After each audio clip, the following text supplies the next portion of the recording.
우리 이제 그 은사의 구분 파트 두 번째인데요.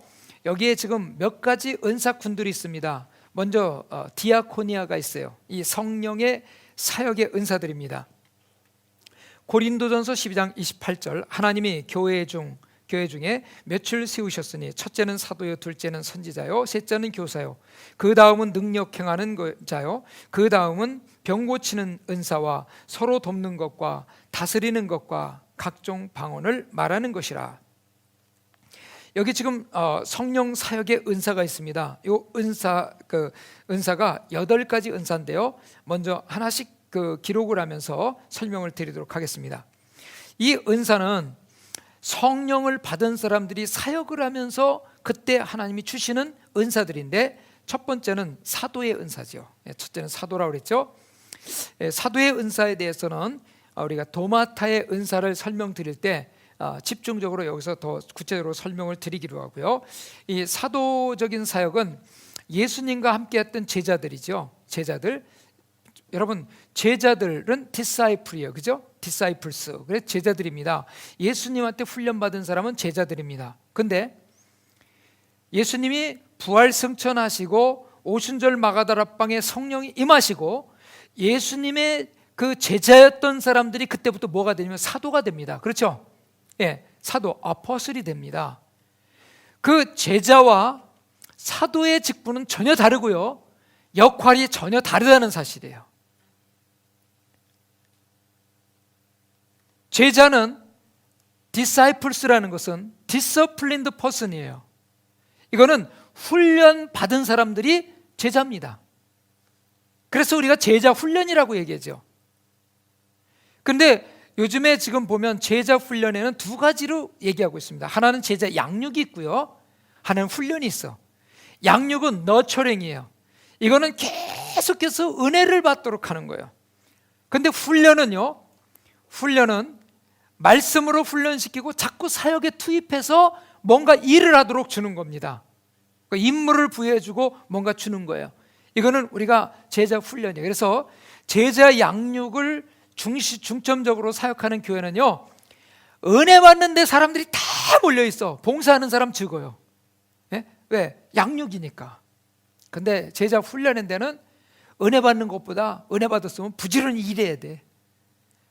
그래서 양육이 잘 된 상태에서 훈련이 돼서 사역에 들어가야지, 양육이 안 된 상태에서 훈련만 많이 시켜놓으면 훈련 받은 사람끼리 또 부딪혀 거기서. 왜? 변화가 아직 안 됐으니까. 그리고 양육만 계속 시켜놓으면 영적인 거구는 돼요. 거의는 되지만 이제 사역을 잘 못해요. 사역하는 거는 약합니다. 그래서 우리가 이런 부분을 한번 여기에서 점검해 볼 필요가 있고요. 자, 그러면 이제 사도에 대한 내용들을 이제 봤고요. 그 다음에 두 번째는 선지자입니다. 선지자. 이 선지자는 하나님의 메시지를 전달하는 사람이었어요, 구약 성경에는. 근데 신약 성경에서도 선지자가 있습니다. 그래서 이 선지자의 직분은 하나님의 시대의 목소리가 되는 사람을 선지자라고 얘기하죠. 그래서 요즘에 이제 우리가 그 강단에서 복음을 전하는 그런 그 사역자들을 우리가 이제 선지자 역할이다 뭐 이렇게 이제 얘기하는데, 시대의 목소리가 돼야만 이 선지자의 역할을 감당하는 거예요. 하나님의 음성을 듣고요. 세 번째는 교사입니다. 교사. 이 성경을 가르치는 교사를 얘기하고 있고요. 네 번째, 능력 행하는 자. 이제 앞에서도 우리가 기적을 행하는 은사, 능력을 행하는 은사 같은 내용입니다. 그래서 이 은사 가운데 이제 능력을 행하는 자, 그 다음에 병 고치는 은사, 다섯 번째는 병 고치는 은사. 앞에서도 이제 병 고치는 은사에 대해서 말씀을 드렸고요. 그 다음에 여섯 번째는 서로 돕는 것. 예, 이건 돕는 은사가 있습니다. 다른 사람의 그 연약함, 그 다음에 필요를 채워주는 은사지요. 예, 돕는 은사. 자, 그 다음에 이제 일곱 번째는 다스리는 은사가 있어요. 다스리는 것. 이 다스리는 은사를 우리는 행정의 은사라고 이렇게 얘기해요. 행정의 은사. 그래서 이제 교회에서도 보면 행정 목사가 있습니다. 행정, 다스리는. 근데 행정하는 사람들이 되게 기도 같은 거 별로 안 하거든요. 행정만 열심히 합니다. 근데 가장 기도와 영성이 깊은 사람이 누가 되냐면 행정 담당자가 돼야 돼요. 왜냐하면 지금 성령은 앞에서 역사하시고 행정은 뭐예요? 뒤에서 성령이 역사하시는 걸 더 잘 역사할 수 있도록 뒤에서 관리하고 이거 해주는 게 전부 행정이거든요. 다스리는 거거든요. 그런데 행정이 뭐 하고 있느냐면 영성이 없으면 어떻게 되냐면 성령의 역사를 전부 막아버려. 절제 그래가지고 전부 절제시켜 놓고요. 그 다음에 전부 그때부터 조직과 시스템으로 돌리기 시작합니다. 성령의 역사는 조직과 시스템 속에서 역사하지 않습니다. 제한을 받습니다. 시스템과 조직보다 그 뛰어난 역사를 원하면 여러분 성령은 앞장서시고 뒤에서 뭐 해야 돼요? 행정으로 이거 더 역사가 일어날 수 있도록 이걸 도와드려야 됩니다. 8번째는 방언의 은사. 앞에서 이제 우리가 다뤘던 내용이죠. 자, 그래서 성령의 사역 은사는 언제 나타나는가? 첫 번째, 교회에서 어떤 사람이 은사를 충성스럽게 사용함으로써 일정한 사역을 수행해 나가는 것을 봅니다. 그래서 교회는 그 사람이 어떤 사역을 담당해 주기를 이제 원합니다. 기대합니다. 그래서 교회에서 직임을 맡기죠. 교사를 맡아주세요. 또 뭘 맡아주세요. 이렇게 이제 책임을 맡깁니다. 이런 것이 뭐냐면 당신이 잘할 것 같다는 거죠. 근데 우리가 여기서 꼭 기억하셔야 될 것은 반드시 이 세상에서요 교사라고 해서 꼭 성경 공부 가르치라고 그러면 안 됩니다. 그거는 직업상 교사가 있고요. 여기는 하나님 말씀 가르치는 게 너무 좋아서 가르치는 거예요. 이게 별개일 수도 있어요. 밖에서는 찬양 가수도 밖에서는 가수도 하고요. 그 다음에 악기를 연주하고 세상에서 오케스트라 뭐 이런 데 들어갈 수 있어요. 그렇지만 교회 안에서는 아닐 수도 있어요. 찬양하고는 별개예요. 여기는 비전공자도 할 수 있고요. 누구든지 하나님 앞에 은혜 받은 사람이 찬양할 수 있는 거예요. 그래서 꼭 거기다가 결부시킬 필요는 없다는 것이죠. 자, 그 다음에 이제 두 번째 파트 보시면 카리스마타가 있어요. 은혜대로 받은 은사입니다. 여러분들이 지금 그 은사 테스트를 했잖아요. 그러니까 은사 테스트를 하셔서 보면은 다음에 또 여러분들이 은사 테스트를 또 하시거나 그러면 이 은사가 바뀌는 게 자꾸 있어요. 바뀌는 은사는 은혜를 받은 대로 이게 바뀌어지는 은사가 있단 말입니다. 자, 우리 로마서에 보시면 로마서 12장 3절에 보시면 내게 주신 은혜로 말미암아 너희 각 사람에게 말하노니 마땅히 생각할 그 이상의 생각을 품지 말고 오직 하나님께서 각 사람에게 나누어 주신 믿음의 분량대로 지혜롭게 생각하라. 우리가 한 몸에 많은 지체를 가졌으나 모든 지체가 같은 기능을 가진 것이 아니니 이와 같이 우리 많은 사람이 그리스도 안에서 한 몸이 되어 서로 지체가 되었느니라. 우리에게 주신 은혜대로 받은 은사가 각각 다르니 혹 예언이면 믿음의 분수대로, 혹 섬기는 일이면 섬기는 일로, 혹 가르치는 자면 가르치는 일로, 혹 위로하는 자면 위로하는 일로, 구제하는 자는 성실함으로, 다스리는 자는 부지런함으로, 긍휼을 베푸는 자는 즐거움으로 할 것이니라 그랬어요.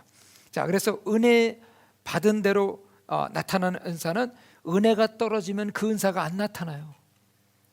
은혜가 충만하면 여기 있는 은사가 다 전체적으로 이렇게 올라가요. 그러면 그 은사가 어떤 건가? 첫 번째 예언, 두 번째 섬기는 일, 세 번째 가르치는 일, 네 번째 위로하는 일, 다섯 번째 구제하는 일, 여섯 번째 다스리는 일. 그래서 앞에서도 말씀드렸지만 다스리는 은사, 다스리는 일, 그 다음에 일곱 번째는 긍휼을 베푸는 일. 이렇게 해서 7가지 은사인데요. 이제 저를 보세요. 이 7가지 은사는요, 예수를 믿으면 자연스럽게 여러분들에게는 어떤 것이든지 이렇게 나타나게 돼 있어요. 근데 이게 언제 나타나냐면 은혜를 쭉 많이 받아서 막 안에서부터 일어나서 자발적으로 여러분들이 이 은사를 이렇게 사용할 수도 있지만 은연중에 어떤 사건이나 어떤 환경에 딱 부딪히면 그 은사가 그냥 작동이 돼버려요. 그래서 그 은사가 그 환경 속에서 쓰임받을 때가 있어요. 그러니까 예를 들면 여러분들이 이제 7명이서요 이제 카페나 이런 데를 갔습니다. 갔는데 식당을 갔다고 하죠. 식당을 이제 점심시간에 식당을 갔는데 그 식당이 굉장히 막 붐벼요. 근데 요즘에 보면 막 붐비는 식당의 특징은 뭐예요? 의자들을 갖다 그냥 아주 굉장히 좁게 해놓고 말이죠. 사람들 지나다니기가 힘들게 만들어놨어요. 그래서 이제 다 가자마자 이제 목이 마르니까 물을 한 컵씩 달라고. 그래서 이제 7컵을 지금 가지고 오고 있습니다. 음식을 이제 주문하기 전에 가지고 오다가 사람들이 많으니까 이걸 툭 쳐가지고 이게 컵이 그냥 다 쏟아져 갖고 물바다가 됐어요. 그래서 한 사람은 또 물 뒤집어 쓰고, 그러면 이제 거기서 막 물을 털고 막 이렇게 해서 의자를 비껴놓고 막 하면서 거기서 이제 나타나는 이제 그 역사들이 다른 거예요. 한 사람은 거기서 뭐냐면 그 지금 종업원이 말이죠 막 어쩔 줄 모르거든요. 그러니까 한 사람은 가갖고요, 아유 사람은 다 실수가 있는 법이요. 그래서 계속 위로하고 있어요. 딴 일은 안 하고. 또 한 사람은 거기서 서가지고요, 사람은 다 실수가 있지만 다음부터 안 하면 될 거 아니에요. 내 미래에 대한 예언을 하고 있어. 지금 섬기는 사람은요, 지금 무엇들 하고 있어? 지금 저 테이블 밀어놓고 의자 저거 빼고, 저 빗자루하고 하고 저 쓰레받기 어디 있어? 빨리 가져가요 좀. 막 얘기합니다. 그러면서 막 섬깁니다 거기서. 그리고 한 사람은요 좀 멀찌감치 서갖고 저 의자 좀 거기 가까운 데 있는 사람이 좀 저리 빼고요, 이 테이블 좀 빼고요, 그리고 종업원 어디 있어? 빨리 저 걸레 좀 가져오고. 자기는 안 하고 시키기만 해요. 가르치는 은사. 그리고 컵이 몇 개가 깨졌습니다. 실수로 이제 깨졌잖아요. 그러니까 거기에 또 한 사람이 있다가 뭐라 하냐면, 아가씨 걱정하지 마, 저 컵값 내가 물어줄게. 구제하는 사람. 그리고 거기에 이제 이 긍휼을 베푸는 사람은요, 그 주인에게 내가 잘 얘기할 테니까 걱정하지 말라고. 예? 그리고 다스리는 사람은 거기서 시키기만 합니다. 다 누구는 뭐하고 누구는 뭐하고 전부 시키기만 해요. 그 은사가 은연 중에 그냥 거기서 다 나타나요.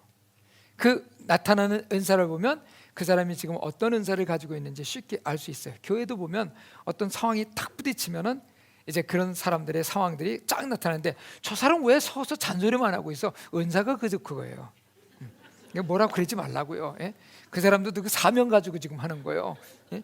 근데 그 평소 때 안 하니까 그런 문제가 생기는 거예요. 평소 때 늘 그렇게 은사를 사용했던 사람은 저분은 원래 저렇게 잘 그걸 관리하는 분이에요. 인정을 해주는데 인정을 한 번도 못 받고 있다 거기서 갑자기 나타나니까 이제 사람들이 별로 안 좋게 생각하는 경우가 있죠. 그래서 여기 보면 이 은혜대로 받는 은사는 우리가 그러면 언제 임하는가? 첫 번째 보시면 믿는 자들이 함께 모여 하나님께 예배 드릴 때 받습니다. 그러니까 예배 시간에 은혜 받으라는 거예요. 은혜 받으면, 그리고 이 은사가요, 이번에는 이 은혜 은사였다가 다음번에는 또 이제 다스리는 은사였다가, 이런 은사들이 전반적으로 이렇게 쭉 올라가요. 제가 이 7가지 은사 여러분 내용을 이렇게 쭉 보면요, 작년보다 신앙생활 더 잘하고 있는지 안 하고 있는지 금방 볼 수 있어요. 이게 계속해서 올라가야 되거든요. 두 번째는 하나님의 백성들이 함께 모여 있을 때 주권적으로 나눠주십니다. 그래서 성령께서 각 사람에게 그냥 주권적으로 나눠주세요. 세 번째, 믿는 자들이 함께 모여 있을 때 각종 은사들을 선물로 받습니다. 그래서 각종 은사들을 하나님께서 선물로 주시고요. 네 번째는 매번 같은 은사가 아닐 수도 있다. 그래서 은사가 다음번에 여러분 은사에 대해서 또 하면 바뀔 수가 있다는 거예요. 그 다음에 다섯 번째는 사적인 소유가 아니라 모든 사람에게 유익을 주기 위해 사용됩니다. 다른 사람을 위해서 쓰라고 주시는 거예요. 여섯 번째는 하나님께서 주시고자 하는 것을 간구해야 됩니다. 일곱 번째, 은사를 충성스럽게 사용하는 사람에게 은사를 더 풍성하게 내려주십니다. 그래서 받은 은사 충성스럽게 잘 쓰면요, 하나님께서 여러분들에게 더 풍성한 것으로 채워주십니다. 세 번째 파트는 도마타입니다. 성도들을 준비시키는 자들에게 주시는 은사입니다. 에베소 4장 11절에서 12절 같이 보시면, 그가 어떤 사람은 사도로, 어떤 사람은 선지자로, 어떤 사람은 복음 전하는 자로, 어떤 사람은 목사와 교사로 삼으셨으니 이는 성도들을 온전하게 하여 봉사일을 하게 하며 그리스도의 몸을 세우려 하심이라 그랬어요. 여기서 지금 제가 이 5가지 은사에 대해서는 기록을 하면서 한번 같이 보도록 할까요? 여기 지금 첫 번째는 사도의 은사입니다. 이 이제 사도적인 은사. 그러면 우리가 이제 이 은사에 대해서 좀 더 구체적으로 나누기 위해서는 성경에 나와 있는 내용들을 보겠습니다. 구약 성경에 보면 기름 부으심을 받아야만 하나님의 직임을 받을 수가 있었죠. 그렇죠? 근데 그 대표적인 직임이 뭐였죠? 왕과 그다음에 선지자, 그다음에 제사장. 여기만 지금 해당되는 것이 아니라 성막을 만들 때 예술적인 재능, 그다음에 이 뭐랄까 주물을 쇠를 갖다가 이제 주물을 하고, 그다음에 그 뭐 아름답게 만들고 장식하는 이런 예술적인 재능도 하나님께서 이스라엘 백성들 가운데 오홀리아, 부살렐 같은 사람에게는 이제 허락하셨죠. 그래갖고 그들이 성막을 만드는 일에 쓰임 받도록 했습니다. 자, 왕의 기름 부심을 받은 사람 왕이 돼요. 선지자의 기름 부심을 받은 사람 선지자가 됐어요. 제사장의 기름 부심을 받아야 제사장이 됐어요. 자, 그러면 하나님의 말씀은 어제나 오늘이나 영원토록 동일하십니다. 예, 그렇죠? 예, 그런데 그러면 구약 성경에는 왕은 뭐냐? 왕의 직분은 뭐냐? 하나님께서 특히 택한 백성들의 왕은요, 하나님의 택한 백성을 왕 자신도 하나님을 경외하며 온 백성들이 하나님을 경외하도록 만들기 위해서 세운 지도자가 바로 왕입니다. 그러니까 이 왕이 있지만 왕 위에 누가 있어요? 만왕의 왕 되신 분이 계시다는 거죠. 예. 근데 이 지금 구약 성경에는 이스라엘 백성들이란 아주 하나님께서 한 민족을 택하셔서 이 지금 역사를 이루셨습니다. 그런데 예수님께서 이 땅에 오신 다음에 그러면 구약 성경에 있던 왕의 위치, 그 다음에 선지자, 제사장의 위치는 지금 어떻게 되느냐? 여기 지금 보면은 구약 성경의 왕은요, 이스라엘 백성들을 통치하고 지배하고 다스리고 하나님을 경외하도록 했는데, 이제 만 백성을 다 다스리는 만왕의 왕 되신 예수 그리스도께서 이 땅에 메시아가 오셨단 말입니다. 그러니까 이 모든 왕권은 누구에게 있느냐? 예수님께 있습니다. 그렇죠? 네. 자, 그러면 이 왕권은 예수님께 있는데, 이 왕권을 예수님께서 제자들을 12명을 훈련시키셨어요. 그리고 예수님께서 이제 부활 승천하신 다음에 오순절 마가다락방에 성령이 임하셨어요. 성령이 임하시고 난 다음에 예수님과 함께하고 가르침을 받았던 사람들이, 왕은 지금 하나님 보좌 우편에 계신데 그 만왕의 왕 되신 예수님께서 그 모든 것을 이 땅에서 하나님의 백성들을 이끌어갈 수 있도록 그 왕권을 줬는데요, 이 왕권을 누구에게 줬느냐? 그 직분을 받은 사람들이 누구냐면 바로 사도적인 위치에서 직분을 받은 겁니다. 그렇죠? 예수님이 그들에게 다 위임하셨단 말입니다. 예, 하늘과 땅의 모든 권세를 너에게 준다고 그랬어요. 너에게 맡기고 하는 거예요, 지금 예수님께서. 자, 그래서 이제 선지자는 그대로 지금도 선지자의 은사가 그대로 있죠. 그죠? 선지자가 있습니다. 그 다음에 제사장은 누가 제사장이 됐어요? 구약 성경에는 레위 족속 중에 이제 제사장이 나오는데, 지금은 제사장이 누구예요? 예수를 믿는 모든 백성이 다 제사장이에요. 그렇죠?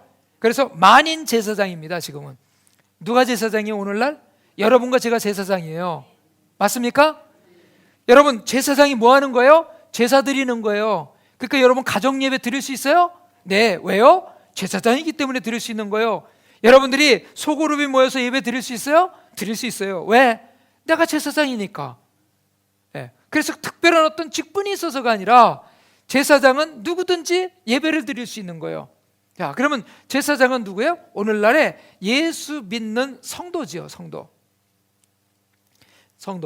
그러면 여기에서 이제 하나님께서 우리에게 이제 주신 직분들을 한번 보면요, 만왕의 왕은 예수님이에요. 근데 왕권을 제자들에게 위임하셨는데 이게 사도가 됐어요. 그러니까 사도들은 그 권한이 대단히 큰 겁니다. 네?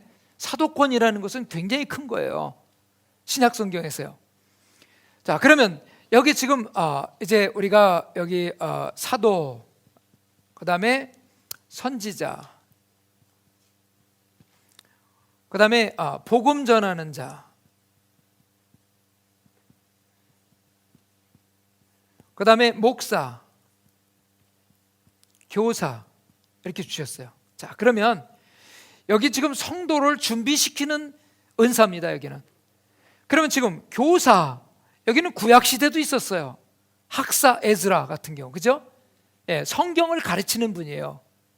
예, 그러니까 교사는 구약 성경에도 있었어요. 자, 그다음에 목사는 언제부터 있어요? 특히 우리는 이제 구약 성경에서 목자로다가 이렇게 이제 여호와는 나의 목자시니 이렇게 돼서 목자라는 의미로도 이제 돼 있는데, 여기 지금 목사라는 직분은 바로 오늘날의 목사예요.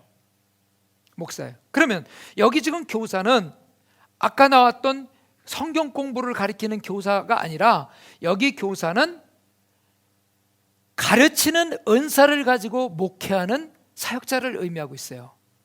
그러니까 여러분, 어떤 교회를 가면 이런 교회가 있죠. 그 교회는 다 성경 공부야. 그냥 뭐 훈련 교재, 성경 공부 이거로 계속하는 교회들이 있어요. 그 목사님이 어떤 은사예요? 교사의 은사예요. 교사의 은사. 그러니까 이 교사의 은사를 받은 분이, 지금부터 이제 은사에 대해서 우리가 정확하게 이걸 이제 구분을 할 수 있어야 돼요. 교사의 은사를 받은 분이 교회가 커졌어요. 그러면 그분이 목회자 세미나를 하면 어떻게 해서 부흥됐느냐 그러면, 이분은 제자훈련 교재를 가지고 와서 다 소개를 한단 말입니다. 근데 거기서 제자훈련 교재를 가지고 훈련받은 목사님들이 가서 교회에다 적용을 해요. 예, 이렇게 해서 교회를 키우려고. 그러면 교회 가서 적용할 때 어떤 교회는 하다가 그냥 그만둬. 근데 어떤 교회는 진짜 교회가 부흥돼요. 그러면 목사님이 잘해서 부흥되고 목사님이 못해서 안 된 거냐? 그게 아니에요. 그 지금 잘 되는 교회 목사님은 그분도 교사의 은사가 있는 분이에요. 그렇기 때문에 거기는 되는 거예요. 근데 목사의 은사를 받은 목사님은 주로 강조했던 내용들이 뭐냐면, 이게 방이 3개가 있어야 되는데 목사님은 그 뭐냐면 골방, 기도하는 방, 책방, 그 다음에 신방, 이 3가지를 잘해야 목회가 잘 된다는 거예요. 그러니까 이 목사님은 뭐예요? 밥 먹고 나면 또 신방 가고 또 가서 기도하고 또 말씀 준비하고 열심히 그렇게 하는 거예요. 성도들하고 늘 접촉하고 만나고. 근데 여기는 성경 공부 같은 거 별로 안 시켜. 새신자 훈련시키면 끝이에요 거의. 근데 이 교회는 교회대로 부흥돼요. 그러면 이제 여기서 실패한 목사님이 또 여기 가서 이제 또 훈련받아. 그건 맞아 또. 그분은 또 돼요. 근데 교사 연사 받은 분이 여기 들어가 보니까 안 돼 또. 근데 복음 전하는 사역자들이 있어요. 그러니까 예를 들면 빌리그레함 같은 경우도 그렇고요. 지금 전도로다가 표가 전도가 되어 있는 교회들이 있습니다.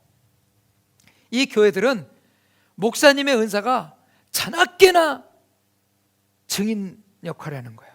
그러니까 복음 전하는 거예요. 그리고 여기 전도 많이 합니다. 예, 전도 많이 하는 교회예요. 자, 여기까지는 일반적으로 다 됐어요, 이제. 근데 지금 이제 선지자는 하나님의 메시지라고 그랬잖아요. 시대를 향한 하나님의 메시지를 전달하는 거예요.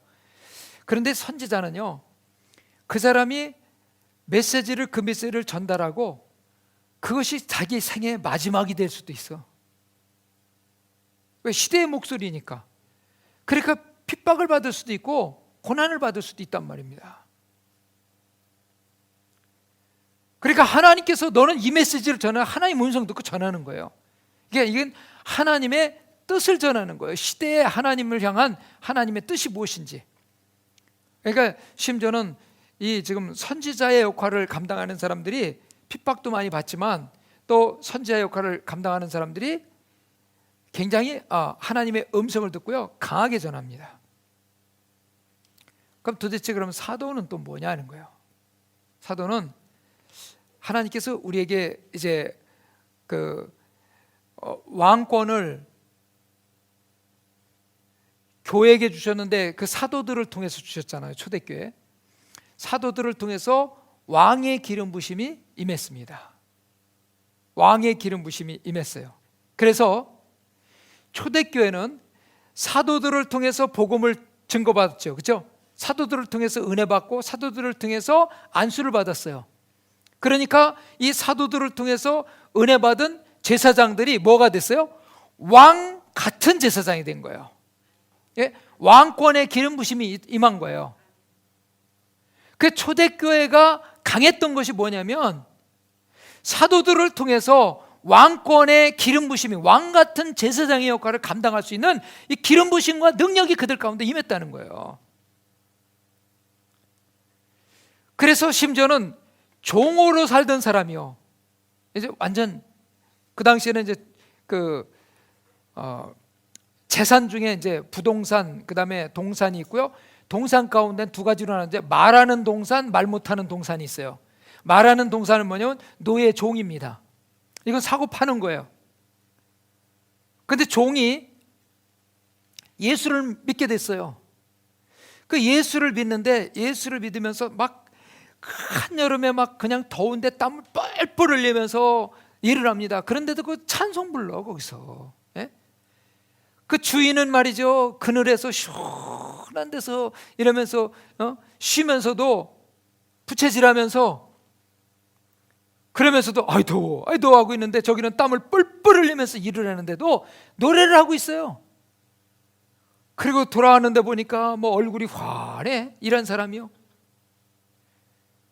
그 종한테 묻습니다.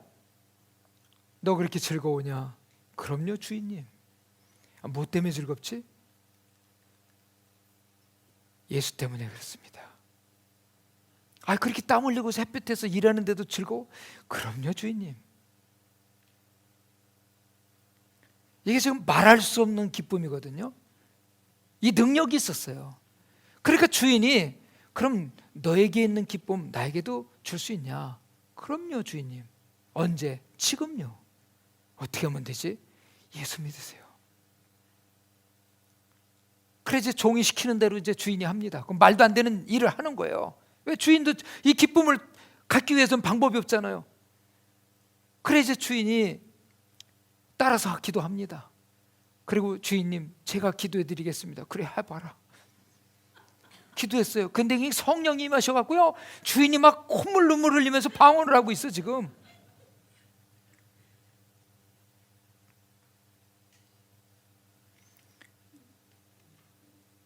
그래서 나온 말이 종들아 상전에게 복종하라고 그랬어요. 왜?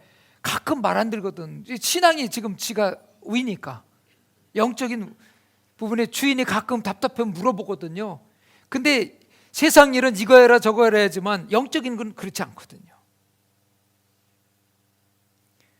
그래서 주인을 변화시키기 시작합니다. 그러니까 주인이 종 데리고 뭐 어디 가요? 교회 가는 거예요. 주일날. 누가 전도했어요? 종이 전도했잖아요. 뭐 갖고 했어요? 왕 같은 제사장. 지금도요, 크리스찬들이 지금 왕 같은 제사장의 역할만 똑바로 하면 되는데 지금 어떻게 됐냐? 초대교회가, 여러분 로마가 콘스탄틴 대제 이후에 이제 국교가 됩니다. 기독교가 국교가 되면서 로마 황제가 최고였는데 이제 황제도 주일날 앞에 나와서 예배 드려야 되는 거예요. 그래서 사도가 말씀 전하면 아멘 해야 되는 거예요. 거기 신하들하고 같이 예배 드립니다. 근데 어떤 거는 황제가 하고 싶어도 이거는 안 되는 거예요. 왜? 신하들하고 얘기를 하면 이걸 합시다 그러면 황제께서 주신 그 말씀은 성경에 너무 위배가 크게 되는 것 같습니다. 그 말 안 듣거든. 그렇지 않겠어요? 그러니까 황제가 고민이 된 거예요. 그런데 거기서 예배 때마다 좋은 그 신하들, 네. 은혜 못 받는 사람들 골라가지고서 이제 한 하니까 지금 나 이거 하고 있는데 아유 황제께서 원하시는 건 당연히 하셔야죠 하고 있거든요. 근데 이거 하면은 문제가 생기는 거예요. 그래서 이제 이것을 어떻게 하면 될 것인지 그거를 논의하게 됩니다. 그래서 이 사도적인 사역이 뭘로 바뀌면 되느냐? 국가에서요 큰 성전을 막 지켜야 하는 거예요. 지어주는 거예요. 그리고 거기다가 뭐만 주느냐? 목사들 요 파티에서만 배치시키는 거예요. 그러다가 황제는 이 교회 한 번 가고 저 교회 한 번 가서 헌금 한 번씩 듬뿍듬뿍 내면 어떻게 되겠어요? 황제 오시기를 기대합니다. 그럴 거 아니에요. 여러분 그때부터 왕 같은 제사장이 아니라 뭐가 됐어요? 제사장이 돼요. 우리 지금 오늘날 뭐냐면 보세요. 교회에서 집사의 직분을 받는다. 어떤 직분을 받으면 하나님의 영적인 능력들이 있어야 되거든요. 근데 능력이 없어도 고분고분하면서 3년만 똑바로 나오면 집사 되거든. 5년 되면 다 되고 그렇잖아요. 근데 교회에서 일하는 거 하나도 없어. 교회만 나오면 돼. 예배만 꼬박꼬박 참석 잘하면 돼. 훈련시키는 거 기본 훈련 다 받으면 돼. 여러분 지금 교회가 뭐가 됐어요? 제사장 중에서 꼬박꼬박 예배 참석 잘하고 이거 하는 사람이면 다 뭐예요? 교회 일꾼이라고 생각해요. 아니거든요. 왕 같은 제사장이 아니면 안 돼요. 예? 예수 그리스도의 이름의 권세와 능력을 가지고 만왕의 왕 되신 그분의 이름과 권세와 능력을 가지고 귀신도 쫓아내고 병도 고치고 세상 사람이 알 수 없는 지혜와 능력을 말할 수 있는 사람, 그리고 하나님의 도를 따라서 가면서 그 도를 설명해주고 그리고 선포할 수 있는 사람들이 왕 같은 제사장이거든요.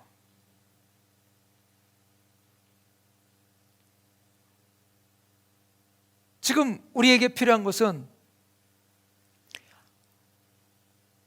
여러분 왕의 이름을요 1년에 한 번씩만 쓰라 그러면 우리는 아마 유용하게 쓸 겁니다. 그죠? 너 예수 그리스도의 이름을 1년에 딱 한 번만 써라. 그러면 그 날짜 기다리고 있을 거예요. 그리고 뭘 쓸까? 한 해 동안 최고의 것을 거기다 걸 거란 말입니다. 근데 우리는 아무 때나 쓸 수 있어. 자다가도 쓸 수 있어. 24시간 쓸 수 있어. 예? 내 이름으로 귀신 쫓아내래요. 내 이름으로 기도하래요. 예? 그러니 우리가 받은 게 얼마나 커요. 근데 보세요. 예수 그리스도 이름조차도 제대로 의미를 모르고 지금 살아가는 사람들이 얼마나 많습니까?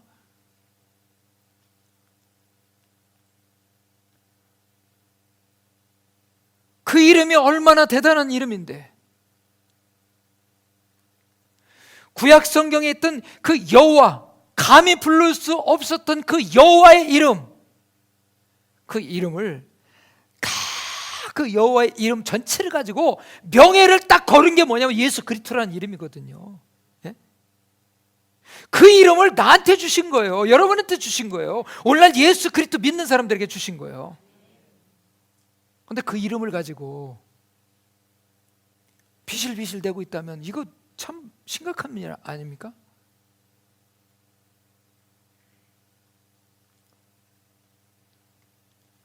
우리는 예수 그리스도의 왕권을 회복해야 됩니다. 내 안에서 회복시켜야 돼요. 그분의 왕권은 변함이 없어요. 예? 예수 그리스도의 왕권은 절대적이에요. 그런데 이 절대적인 왕권이, 만왕의 왕 되신 왕권이 내 안에서 지금 역사하는 삶을 내가 살아가야 된다는 거예요. 이게 믿음이에요, 믿음.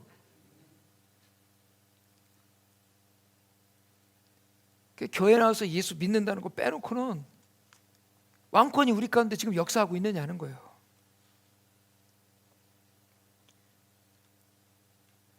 그래서 오늘 여기 지금 내용을 보면요, 이 5가지 은사가요, 우리가 fivefold ministry라고 해서 오중사역이라고 이게 얘기하고 있어요. 이게 뭐냐? 이 5가지 은사를 가진 사역자의 팀들이 같이 팀 사역을 하면 어떤 일이 일어나냐? 이는 성도를 온전하게 하여 그랬어요. 왜 온전하게 되느냐? 사도적인 사역을 통해서는 왕권의 기름 부심이 임해요. 선지자를 통해서 하나님의 뜻이 임해요. 그 다음에 복음 전하는 자를 통해서 이 복음의 열정이 임해요. 예수 그리스도의 증인의 삶을 살 수 있도록 훈련돼요. 목사를 통해서는 마음의 성도들을 품을 수 있고 성도들을 목양할 수 있는 힘이 생겨요. 교사를 통해서는 성경을 아주 잘 조리 있게 이렇게 이해하기 쉽게끔 훈련받을 수 있는 거예요. 이 5가지 은사를 통해서 영적으로 공급받아야 성도를 온전하게 하며 봉사의 일을 하게 하며 그리스도의 몸이 온전히 세워질 수 있다는 것입니다. 자, 그래서 여기에 지금 어떻게 그러면 은사가 임하는가? 첫 번째 보시면 모험을 무릅쓰고 실패를 감수할 수 있는 분위기 속에서 개발되는 것이며 학구적인 분위기 속에서는 결코 개발될 수 없다. 이론이나 이런 거 가지고는 절대로 안 된다는 얘기예요. 두 번째는 하나님의 은총 속에 주권적으로 주어지는 것입니다. 하나님의 부르심을 받고 여기서 지금 무슨 사역을 해야 되는가? 그다음 믿는 자들로 하여금 사역을 수행할 수 있게 해주는 영적인 능력입니다. 하나님께서 저에게는 여기에서 지금 해당되는 게 분명히 있습니다. 저는 처음에 제가 목회 사역만 하는 것으로 알고 그것만 열심히 했어요. 그러다가 이제 고난도 오고 어려움도 오고 하면서 하나님 앞에 붙들고 매달리고 이제 하면서 거기서 하나님께서 저에게 중보기도 훈련을 시켜주셨어요.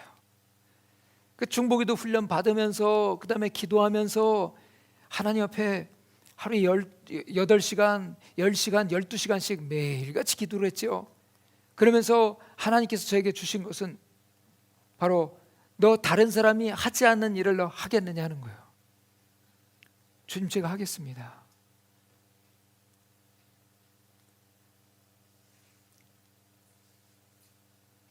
그래서 오늘 여기 지금 내용 말씀드리는 이 은사에 대한 내용은요, 저희 이제 목회자 세미나나 이런 사역들 할 때 하나같이 은사 받고 능력 받고 어떻게 잘할까 그거 가지고 오시는데 저는 거기서 뭘 해주느냐면 하나님이 당신을 향한 부르심, 내 밥그릇이 무엇인지 그걸 찾아야 된다는 거예요. 예?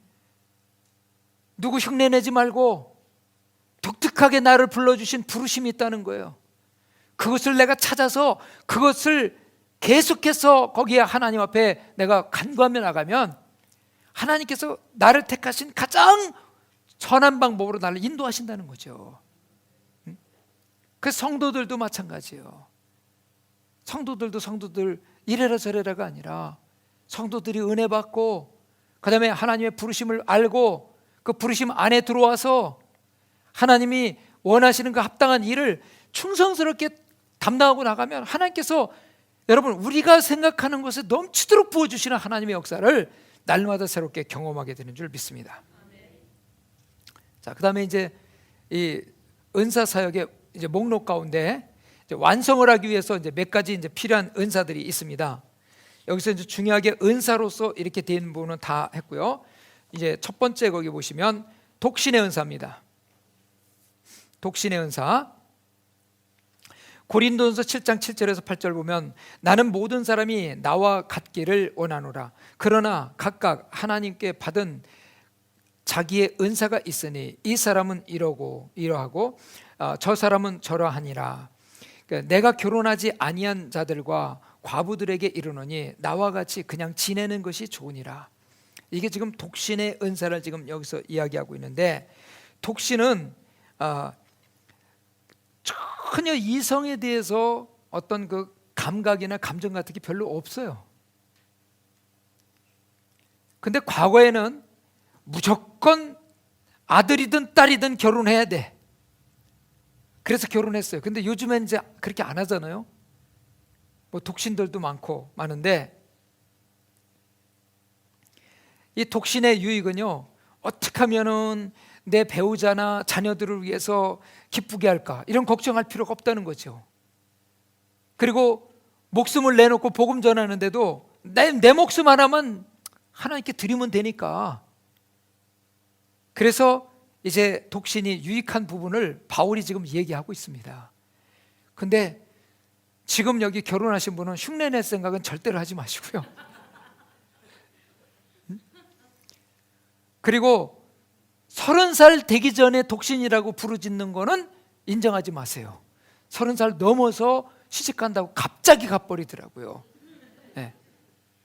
그전에는 이성교제가 없어서 못 갔던 거예요. 그런 사람도 봤어요. 그러니까 제가 예를 들면 18살짜리가 자기는 독신이라고, 너 한 5년 후에 그때까지 네가 독신이라고 부르짖으면 될 수 있지만 그것이 아니면 아니다. 이제 그때는 잘 설명해 줄 필요가 있어요. 그리고 사춘기 때 독신이라는 건 그건 믿지 마시고요.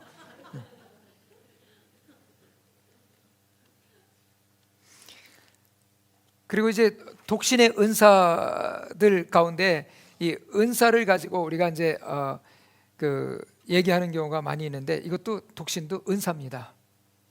자, 두 번째 보시면 여기 지금 교재에는 궁핍을 자청함 그랬는데 청빈의 은사예요. 사실은 이게 이제 은사를 영어를 그냥 해석하다 보니까 그렇게 썼는데요, 청빈의 은사입니다. 이 청빈의 은사는 돈이 없어서 이렇게 아주 검소하게 사는 거, 돈이 없는 상태에서 이렇게 사는 거, 이거는 청빈 아니에요. 그거 없어서 그렇게 사는 거예요. 근데 너무너무 부자가 그 다 필요 없잖아요. 예. 제가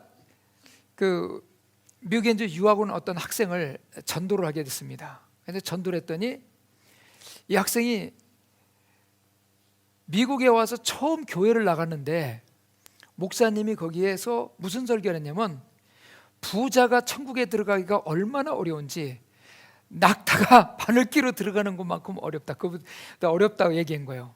그러면서 자기는 예수 믿으면 안 되겠구나 결심을 하고 그다음부터 교회를 안 나간 거예요. 그래서 저를 만났어요.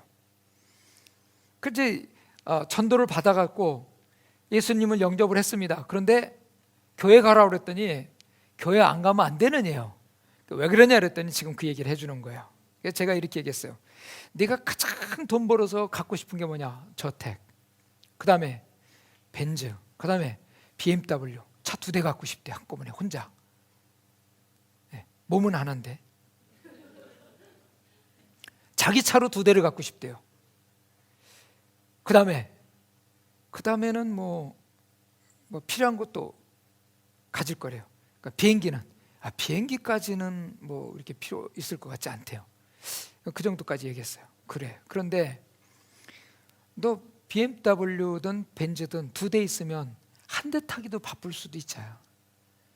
그러면 한 대는 매일 세워두고 그 보험료하고 이게 얼마나 비싸냐. 근데 그거 팔아갖고 좀 좋은 일에도 쓸 수 있지 않느냐. 응? 가난한 자들도 도와줄 수 있고 선교도 할 수 있고. 그리고 네가 차 몇 억짜리 살 수 있어. 거기다가 네 몸 치장하고 걸치고 다니는 거 뭐 몇 천만 원을 걸치고 다닐 수 있어. 근데 그거보다는 간편하게 다니는 것도 좋잖아. 그래서 그렇게 살 수 있는 부분에서 간편하게 한 거, 그 차액을 이걸 좀 가난한 사람들이나 구제하는데도 도와줄 수 있지 않느냐. 그럼 그 마음이 얼마나 좋으냐. 근데 하나님이 벤츠하고 BMW 2대 사는 거 욕하지 않겠느냐 그래서 욕 안 한다고. 사라고, 그냥 사서 세워놓으라고. 그래서 부부가 차 4대 갖고 있으라고. 응? 그랬어요. 그랬더니 그리고 교회는 나가라고. 그랬더니 그리고 교회 나가도 괜찮으네요. 괜찮다고. 그래서 그때 목사님 설교 들어보니까 자기는 가면 맨날 욕먹을 것 같다는 거예요. 괜찮다고. 그렇지 않은 목사님도 있으니까 기도하면서 가면 또 그 차 5대 가지고 예배 신앙생활 잘할 수 있는데도 갈 수 있다고 걱정하지 말라고 했더니 이제 그 다음부터 교회 나가기로 결정을 했습니다. 여러분, 없으면서 말이죠, 있는 사람 막 손가락질하고 그러는 건 그거는 잘못된 거예요. 너무 많은데 자기는 겸손해. 예를 들면 그 전에 이제 제가 그 사진으로도 영상으로도 봤는데 그 워렌 버핏이 이렇게 사람도 손님들 만나러 나왔는데 그 넥타이가 뭐 30년이 됐다나요? 보니까 이게 참 넥타이가 색이 약간 좀 바른 듯해요. 근데 이 그 옷이 이게 체크무늬 옷인데요. 그 옷이 진짜 너무 오래된 옷인 것을 그냥 느끼겠어요. 거기다가 노인네잖아요. 그래 이러고 오셨어요. 그 이제 앉아 있는데 뭐 넥타이도 똑바로 매지도 않고 삐뚤게 이렇게 맸는데 그 모습을 보면서 거기서 그런 얘기가 나오는 거예요. 워렌 버핏의 집에 한 번은 도둑이 들어왔답니다. 도둑이 들어왔다가 편지를 써놓고 갔대. 진짜 가져갈 거 되게 없네. 놓고 가야 되겠네. 그리고 갔다는 거예요. 에? 부자라 가져갈 거 많은 줄 알았더니 가져갈 게 진짜 없더라는 거예요. 여러분, 그런 분 보고 누가 궁색 떤다고 그러겠어요? 그렇지만 그분이 자선사업으로 돈을 내놓을 때는 여러분 그 엄청난 물질을 내놓잖아요. 여러분, 그래서 우리는 잘 되고 난 다음에 청빈을 얘기해야 돼. 그리고 청빈 생활을 하는 사람은요, 자기가 다른 사람을 위해서 많이 베풀고 이걸 줄여가지고 하면서 그냥 보여주는 게 메시지가 돼야지, 그렇게 하지 않는 사람을 계속 공격하는 건 이건 청빈이 아니라는 거예요. 자기 공격하는 수단이죠.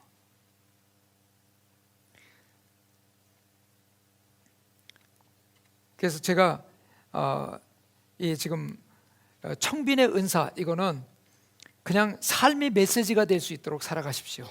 이게 중요합니다. 여러분 잘 되십시오. 그리고 청빈하게 사십시오. 근데 청빈도 은사입니다.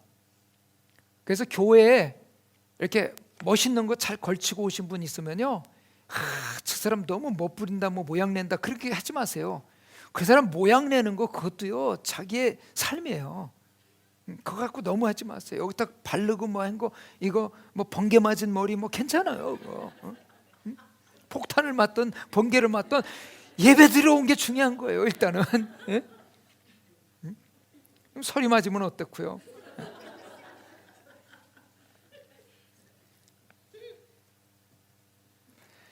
그래서 저는 이 청빈의 은사, 이 부분에 대해서는 참 드릴 말씀이 되게 많은데요, 여기까지만 말씀드리겠습니다. 세 번째는 손님을 대접하는 일입니다. 서로 대접하기를 원망 없이 하고 각각 은혜를 받은 대로 하나님의 여러 가지 은혜를 맡은 선한 청지기같이 서로 봉사하라 그랬어요. 여기 지금 손님을 대접하는 일, 이것도 은사입니다. 근데 부부가 손님을 다 대접을 잘하는 가정은 진짜 아름다워요.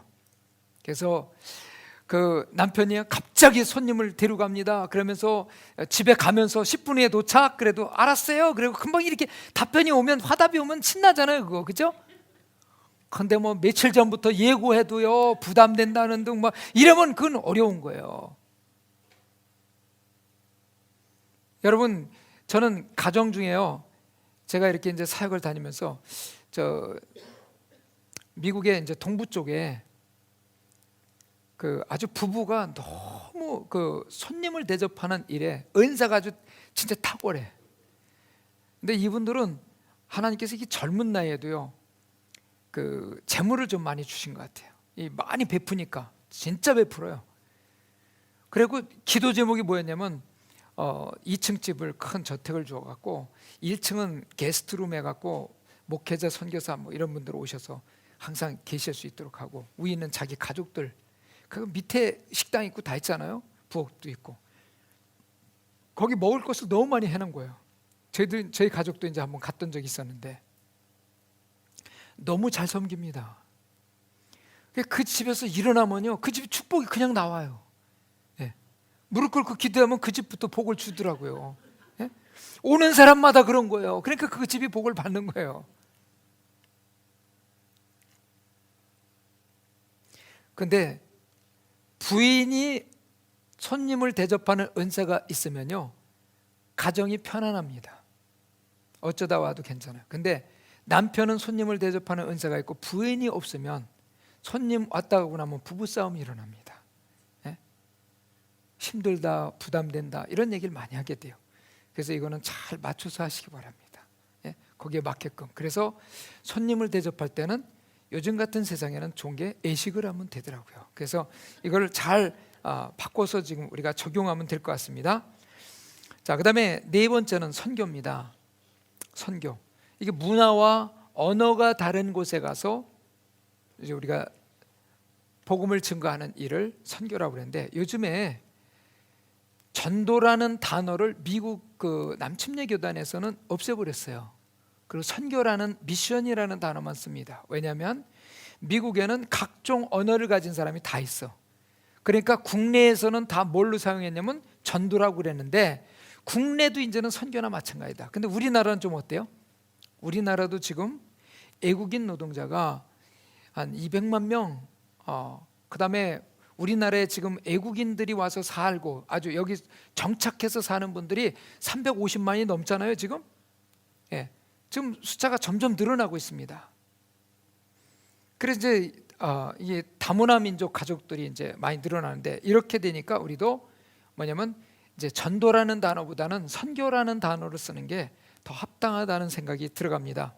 그래서 여기 보면 이방인들 땅 끝까지 복음 증거하는 일들을 여기서도 훈련시켜 갖고 또 보낼 수도 있고, 그리고 또 외국에서 또 여기 온 사람들을 훈련시켜서 보내는 이런 사역도 선교 사역의 일환이라고 볼 수 있습니다.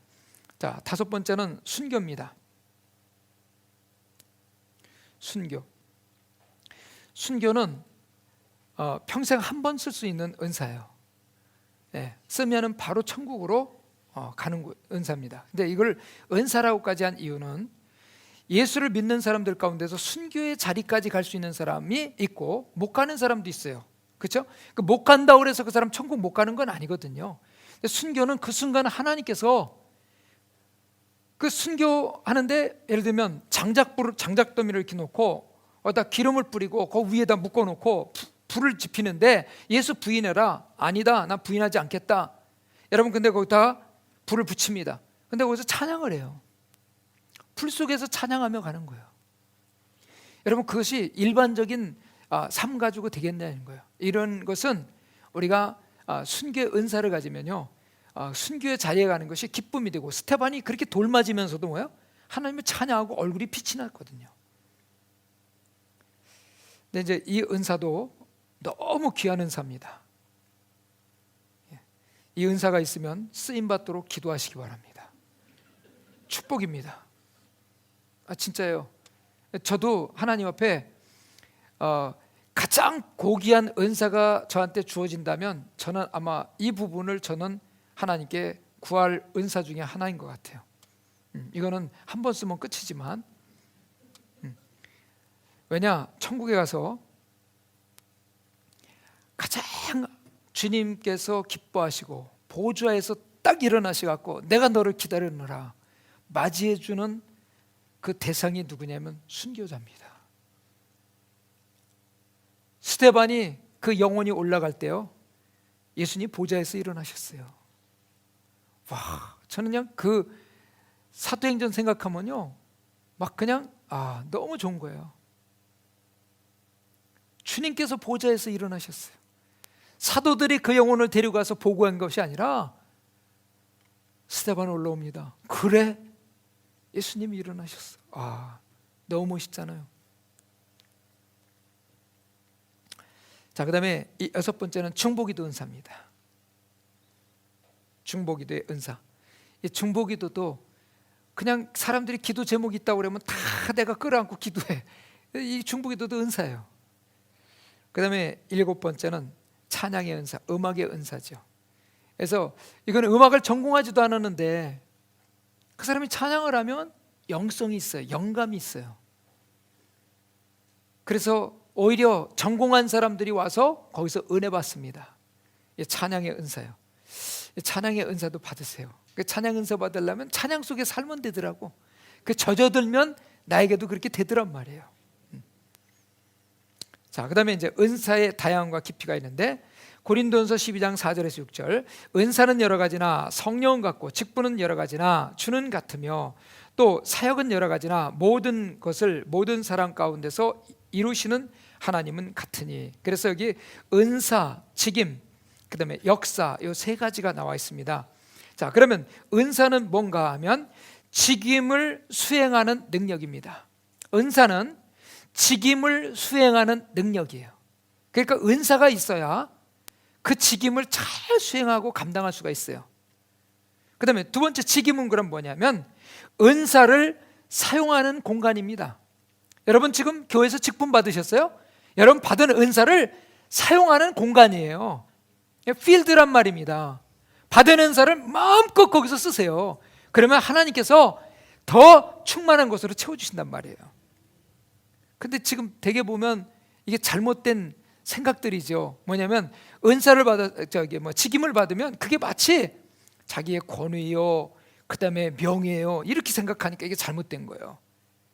여러분 직임은요 하나님이 주셨다는 마음을 갖고, 그리고 이 직임은 나에게 주신 은사를 마음껏 활용해서 하나님께 영광 돌리는 이런 공간이라는 것을 생각하고요, 거기서 쓰임받는 우리 되시기 바랍니다. 그 다음에 역사, 사역인데 이건 뭐냐면 특정한 상황 가운데서 은사가 발휘되고 직임 가운데 은사가 발휘되고 확대되는 능력이 바로 역사입니다. 은사가 발휘되고 직임이 수행되는 거예요. 거기서 나타나는 증거들이 역사입니다. 그러면 이제 우리가 은사가 아닌 것이 또 뭐가 있는가 하는 거예요. 이제 그 다음 보시면 은사가 아닌 것, 이거는 은사가 아니라는 거예요. 첫 번째, 선천적인 재능, 천부적인 재능 있지요. 이거는 은사가 아닙니다. 그래서 내 말과 내 전도함이 설득력 있는 지혜의 말로 하지 아니하고 성령의 나타나심과 능력으로 하여. 바울이 선천적으로 말을 잘합니다. 변론을 잘해요. 논리적이에요. 그런데 그거 다 버렸다는 거예요. 왜? 그거 가지고 전도가 안 되더라는 거예요. 그거는 옛날에 바리새인으로 있을 때 해당됐던 거고 이제는 사도로서는 그걸 사용하지 않는다는 거예요. 그래서 선천적인 재능은 은사가 아닙니다. 은사하고 별개예요. 자, 그래서 선천적인 재능은 태어날 때 하나님께서 각자에게 주시는 것이며 때로는 후천적인 교육과 훈련을 통해서 그리고 자기 노력에 의해서도 발전될 수 있는 거예요. 자, 그리고 성령의 은사는 예수 믿고 하나님의 자녀가 된 성도들에게만 하나님의 그 성령의 나눠주심에 따라서 이루어지는 것이 바로 은사입니다. 자, 그러면 두 번째 보시면 성령의 열매. 열매는 은사가 아닙니다. 고린도 교회는 성령의 은사를 적합하게 가지고 있었습니다. 그러나 열매가 없었습니다. 성령의 열매가 없다면 성령의 은사는 아무런 의미가 없습니다. 그러니까 우리가 은사는 있는데 성령의 열매가 없다. 그 은사는 의미가 별로 없다는 거예요. 은사는 왜 필요해요? 열매를 맺기 위해서입니다. 그래서 여러분 우리가 방언기도도 많이 하고 뭐 여러 가지 해야 돼요. 근데 그게 열매가 있어야 돼요. 삶의 열매가 있어야 됩니다. 그래서 마태복음 3장 10절에 보면 이미 도끼가 나무 뿌리에 놓였으니 좋은 열매를 맺지 아니하는 나무마다 찍혀 불에 던지리라 그랬습니다. 그 다음에 세 번째는 그리스도인의 직분입니다. 그리스도인의 직분. 이 직분은 교회에서 주는 직분들 얘기하고 있죠. 집사 직분, 어떤 부장의 직분, 이런 직분은 이 직분 자체는 은사가 아니라는 거죠. 예. 직임도 은사가 아닙니다.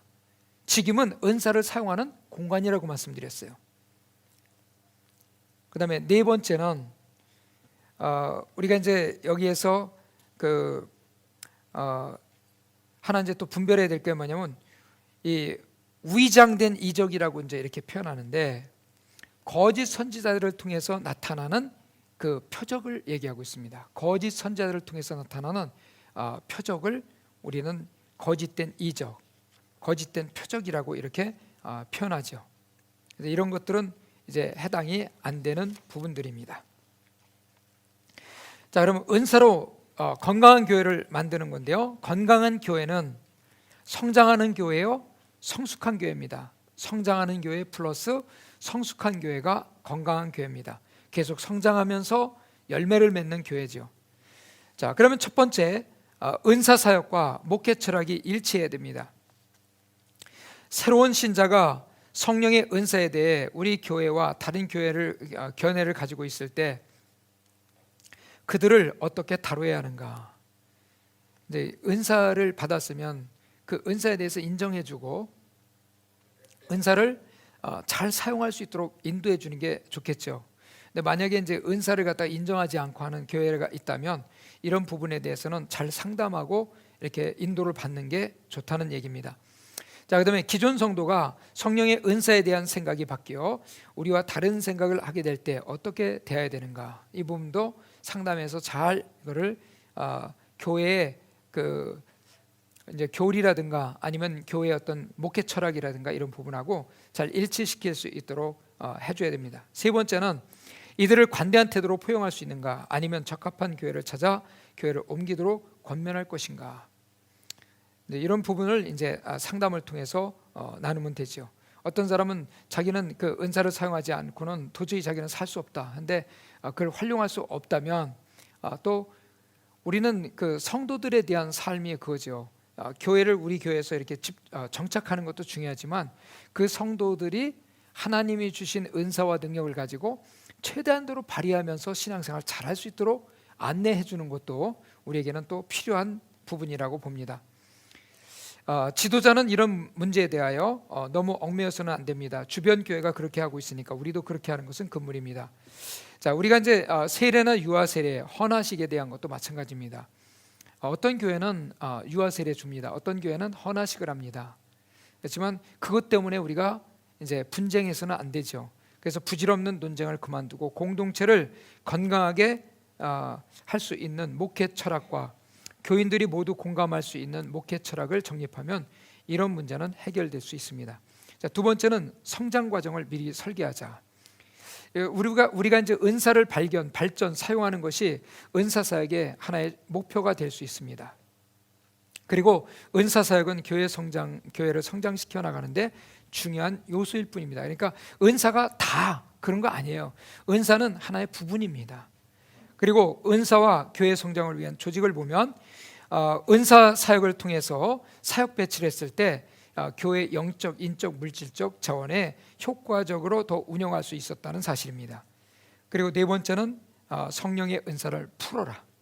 강단에서 설교를 통해 동기를 부여하라.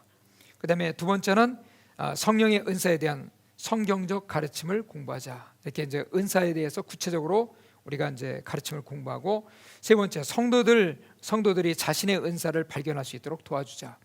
그러니까 각자에게 은사가 있죠. 이 은사를 발견하고 그리고 더 발전시키고 그리고 쓰임 받을 수 있도록 인도해 주는 거죠.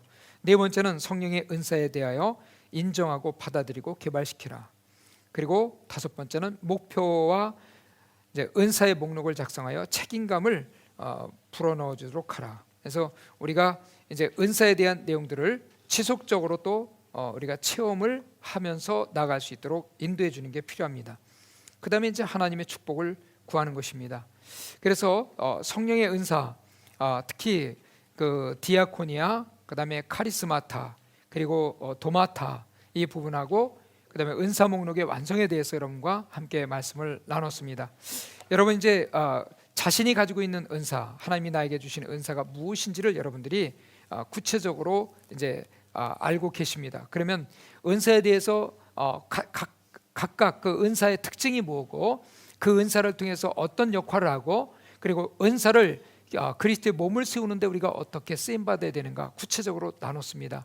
이 시간에 하나님 옆에 간절히 기도하며 구할 때 여러분들에게 주신 은사가 이 심령에서부터 불같이 일어나서 그리스도의 몸을 세우고 그리고 또 그리스도의 참된 증인으로 살아가는데 쓰임받을 수 있도록 여러분들이 기도하시고, 그리고 하는 범사에 하나님께서 주신 기쁨과 평강 그리고 감사 그리고 마음 심령에서부터 아주 그냥 활기찬 이런 신앙생활을 할 수 있도록 성령께서 여러분 가운데 역사하기를 원하십니다. 이 시간에 한번 우리 주여 한번 외치고 다 같이 기도하겠습니다.